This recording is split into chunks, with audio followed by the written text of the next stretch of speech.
our use case is called the Lightbox Gallery, and it concerns a new space in the newly renovated Harvard Art Museums, which will be opening in November of 2014 in the upcoming academic year.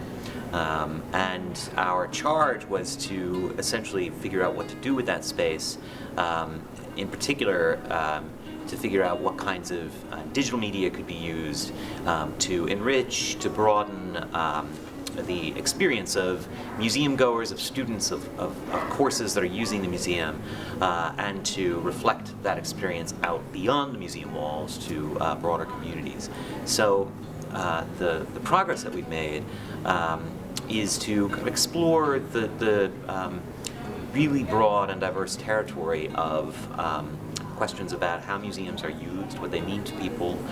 the ways in which they produce knowledge, the ways in which they contain or withhold knowledge in the form of collections that are very difficult to easily share and interpret with broader audiences. So we've done a lot of kind of meta thinking about what museums are and how they work, how that gets expressed in space, how that gets expressed through media, and then to take that thinking and apply it to a set of kind of design propositions. The idea being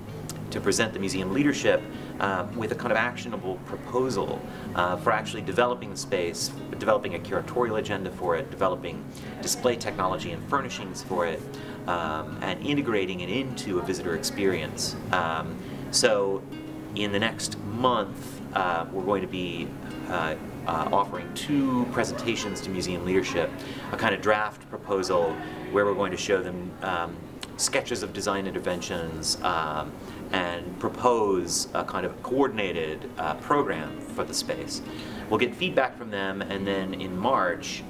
we'll present a final presentation. The idea being then that the museum will let us know what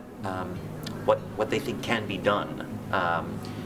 what of our proposal can be funded, what we might like to participate in a campaign to fund, and ways in which to go forward in programming the space in the year to come and beyond.